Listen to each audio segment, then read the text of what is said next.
យើងអាចលើកពីមិត្តភ័ក្តិក្នុង Facebook បានទេ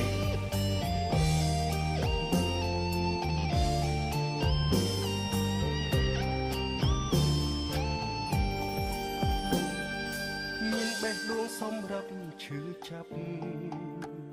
មានវេលាសម្រាប់កាត់ចិត្តបើសិនគ្រាន់លេងសើចដេចខំប្រឹងប្រឌិតឲ្យបងគិតថាអូនភ័ក្រក្តី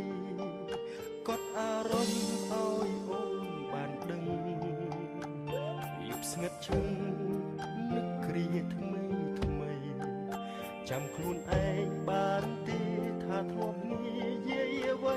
គ្រប់សំដីមានការពិតទេមិនได้ស្ងាត់លែផែយប់នេះខ្ញុំឈឺចាប់ពេលដងខ្ញុំកំពុងសែជុំដោយសារគេ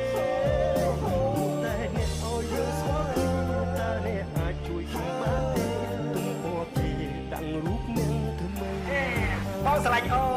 Facebook ឲ្យអានលើខ្ញុំផង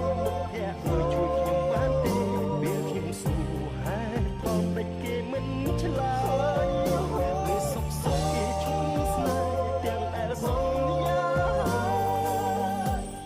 មិនឆ្លើយហេតុអ្វីបាញ់ចប់គ្រប់យ៉ាងនៅពេលនេះដូចជាការយល់សប្តិតែមិនក៏យល់សប្តិមួយយប់នេះឈឺចាប់ម្ល៉េះមិនក៏អូនចាំបាច់បិទទូរស័ព្ទចុះតើអូនកំពុងបើក Facebook មែនទេអូនមានបានអានអ្វីដែលបងសរសេរឬក៏អត់មិនក៏អូនមិនតបបងផងបាច់ចិត្តតបម្លឹងមែនទេរវាងពួកយើងកន្លងមកតើបងឈួតមិនឯងឬក៏យ៉ាងម៉េចប៉ុន្តែបងចាំបានអូននិយាយថាស្រឡាញ់បងខ្លាំងនឹកបងខ្លាំងនៅពេលមួយយប់មុខកុំព្យូទ័រភ្នែកឡើងព្រឹលស្រួលវងទឹកភ្នែកយប់នេះបាត់បងស្នេហ៍យប់លែងមានអ្នកចោជេរតើថ្ងៃស្អែកខ្ញុំរស់យ៉ាងណាមិនได้ស្ងាត់លែ Facebook យប់នេះខ្ញុំឈឺចុកទ្រូងបេះដូងខ្ញុំកំពុងសែជុំដោយសារគេតែអ្នកឲ្យយើងស្គាល់គ្នាតើអ្នកអាចជួយខ្ញុំបានទេទុំពណ៌ទេដាក់រូបនាងថ្មីហើយ Facebook អើយអានទៅខ្ញុំផងមិត្តភក្តិអើយជួយខ្ញុំបានទេពេលខ្ញុំសួរហេតុផលតែគេមិនឆ្លើយពេលសុខសុខគេឈប់ស្នេហ៍ទាំងដែលសន្យា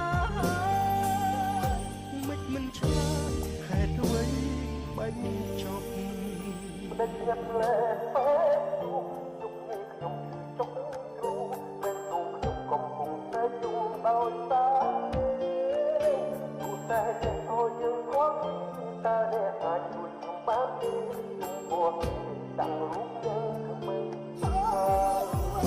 Facebook ឲ្យអានមកខ្ញុំផងមិត្តភក្តិឲ្យជួយខ្ញុំបានទេ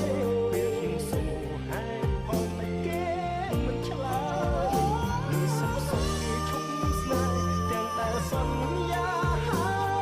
អូនក៏ដឹងដែរថាថ្ងៃនេះជាថ្ងៃសំខាន់របស់យើងតែខ្ញុំមានការសំខាន់ត្រូវជួបគេសំខាន់ជាងមិត្តប្រុសម្នាក់នេះទៀតអីបងចង់ធ្វើជាមិត្តឬក៏បង